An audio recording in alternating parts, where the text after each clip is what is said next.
اس زمین پہ حضرت آدم علیہ السلام کے تقریباً 1000 سال بعد اللہ نے عراق کی زمین رافتین کا انتخاب کیا اور وہاں اپنے بندے یشکر بن لامک کو نبی بنا کے بھیجا، جن کو مختلف القاب سے آج بھی زمانہ یاد کرتا ہے۔ کوئی اللہ کے اس نبی کو عبد الغفار کہتا ہے، تو کوئی عبد الجبار، تو کوئی الیاس، تو کوئی کشتی والا نبی، اور کوئی نوح نجی اللہ کہہ کے بلاتا رہتا ہے۔ حضرت نوح علیہ السلام حضرت ادریس علیہ السلام کے پر پوتے ہیں اور حضرت آدم علیہ السلام کی 10ویں پشت میں سے ہیں۔ وہ قوم اس وقت دنیا کی بدترین قوم تھی۔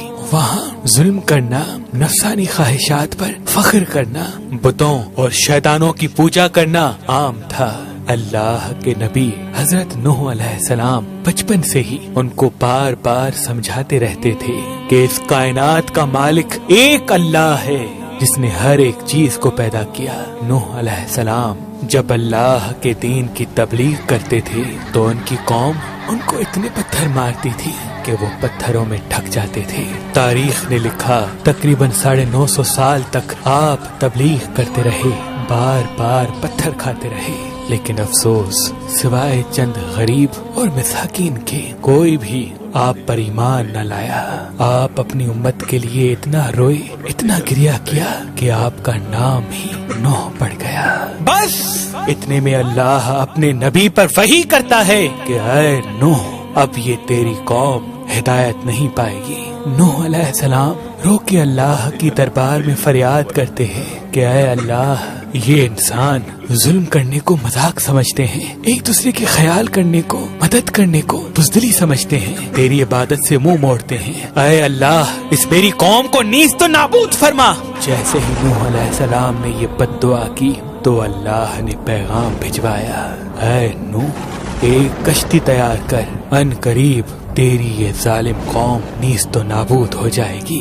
بس اللہ وحی کے ذریعے اپنے نبی کو بتاتے گئے اور اللہ کے نبی نوح علیہ السلام وہ کشتی بناتے گئے۔ جیسے کہ نوح علیہ السلام ایک پہاڑ پہ رہتے تھے تو نہ وہاں سمندر تھا، نہ دریا، نہ درخت تھے۔ بالآخر اللہ کے نبی نوح نے درخت اگائے اور اس کی لکڑی سے کشتی کو بنانا شروع کیا۔ آپ لکڑی سے بڑے بڑے تختے بناتے، پھر لوہا لاتے، اس سے کیل بناتے، تختوں کو جوڑ کر اس میں کیل ٹھوکتے گئے۔ تاریخ نے لکھا تقریباً 100 سال تک آپ وہ کشتی بناتے رہے اور آپ کی قوم روز آپ کے پاس آتی اور آپ کی توہین کرتی، آپ کو پاگل کہتی کہ نہ تو یہاں دریا ہے نہ سمندر، پھر بھی یہ پاگل کشتی بنا رہا ہے۔ اللہ کے نبی نوح علیہ السلام آسمان کو دیکھ کے صبر کرتے اور اللہ کے حکم کو تسلیم کرتے۔ اس کشتی کا طول 300 گز، اونچائی 30 گز اور عرض 50 گز تھا۔ ایک روایت کے مطابق اس کا طول 1 کلومیٹر سے زیادہ تھا۔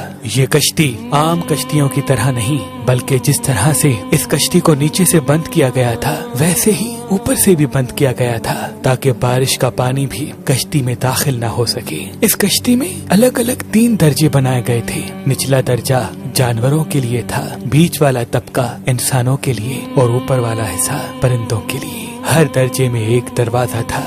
بس جب کشتی تیار ہو گئی تو اللہ نے فرمایا، اے نوح، اس زمین پہ مختلف جانوروں اور پرندوں کے جوڑوں کو اس کشتی میں سوار کرو تاکہ ان مخلوقات کی نسل باقی رہ سکے۔ حضرت نوح علیہ السلام نے مختلف پرندوں، جانوروں، خواہ ہر وہ چیز جس میں زندگی کے آثار ہیں، کشتی میں سوار کرنا شروع کر دیا۔ پھر آپ انسانوں کو حجت تمام کرنے کے لیے کہنے لگے، آؤ، یہ کشتی نجات کی کشتی ہے، جو بھی اس کشتی میں آئے گا وہ اللہ کی امان میں ہوگا۔ وہ پوری قوم ہنستی رہی۔ تاریخ نے لکھا آپ کے ساتھ تھوڑے سے ہی لوگ تھے جن کی تعداد بعض کتابوں میں 80 بتائی گئی ہے، جن میں آپ کے 3 فرزند حام، سام، یافز اور ان کی بیویاں بھی موجود تھیں۔ اللہ نے اپنے نبی نوح سے کہا کہ ان قریب تندور سے پانی ابلے گا اور پوری قوم کو ڈبا دے گا۔ اس بات کو سن کے قوم نوح ہنس ہی رہی تھی کہ اتنی دیر میں تندور سے پانی ابلنے لگا۔ لوگ اس پانی کو دیکھنے کے لیے دور دور سے آتے، ہنستے، لیکن کچھ ہی دیر میں ان کی ہنسی خاموش ہونے لگی۔ کیونکہ وہ پانی اتنا بڑھتا گیا کہ ان کے تمام گھر ڈوب گئے اور اوپر سے بارش بھی برس رہی تھی۔ وہ کافر یہ سمجھ رہے تھے کہ یہ طوفان کچھ دیر کا ہے، تو یوں وہ اونچے اونچے پہاڑ کی طرف جانے لگے۔ ان کافروں میں اللہ کے نبی نوح علیہ السلام کے بیٹے کنعان بھی شامل تھے۔ جیسے ہی نوح علیہ السلام نے اپنے بیٹے کو دیکھا کہ وہ کافروں کے ساتھ پہاڑ پہ چڑھ رہے ہیں، آپ نے دور سے آواز دی، اے کنعان، اس نجات کی کشتی میں آ جا۔ تو کنعان اور اس کی ماں بولی، ہم تھوڑی ہی دیر میں پہاڑ کی چوٹی پہ پہنچ جائیں گے اور پانی وہاں تک تھوڑی آئے گا۔ بس وہ پانی اتنا بڑھتا گیا کہ کہیں بھی نہ کوئی پہاڑ نظر آ رہا تھا، نہ کوئی درخت نظر آ رہا تھا، بس وہی بچے جو اللہ کے نبی نوح علیہ السلام کی کشتی میں سوار تھے۔ اس وقت پانی زمین سے 10,000 گز بلند تھا، مسلسل پانی بڑھتا رہا، چڑھتا رہا۔ 40 دن بعد پانی کا بڑھنا ختم ہو گیا، بارش بھی رک گئی، لیکن چاروں طرف صرف پانی ہی پانی تھا۔ تقریباً 5 ماہ تک کشتی پانی میں ہی طواف کرتی رہی، کسی جگہ پہ نہ ٹھہری۔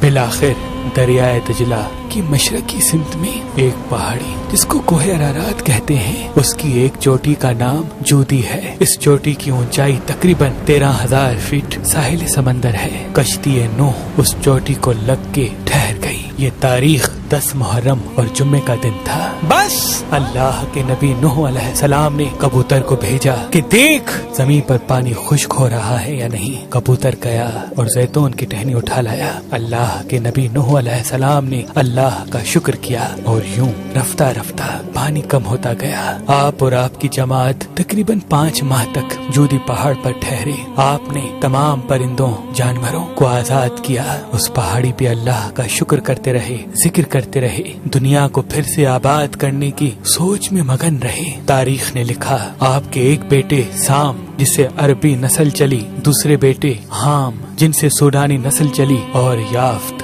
جن سے ترکی نسل چلی، اور یوں آپ اور آپ کی اولاد نے دنیا کو پھر سے آباد کرنے کا فیصلہ کر لیا۔ تقریباً طوفان کے 60 سال بعد اللہ کے نبی نوح علیہ السلام اس فانی جہان سے دار البقا کی طرف کوچ کر گئے۔ اللہ نے فرمایا کہ کشتی نوح کو ہم آنے والی نسلوں کے لیے عبرت کا نشان ٹھہرائیں گے۔ تحقیق کرنے والوں نے بتایا کہ کشتی نوح علیہ السلام کی باقیات مشرقی ترکی میں واقع کوہ ارارات پر ملی ہیں۔ یہ کشتی ویسے ہی ہے جیسی اللہ کے نبی نوح علیہ السلام نے بنائی تھی۔ سلام ہو انسان کی نسل کو پھر سے زندگی دینے والے اللہ کے نبی نوح نجی اللہ علیہ السلام پر۔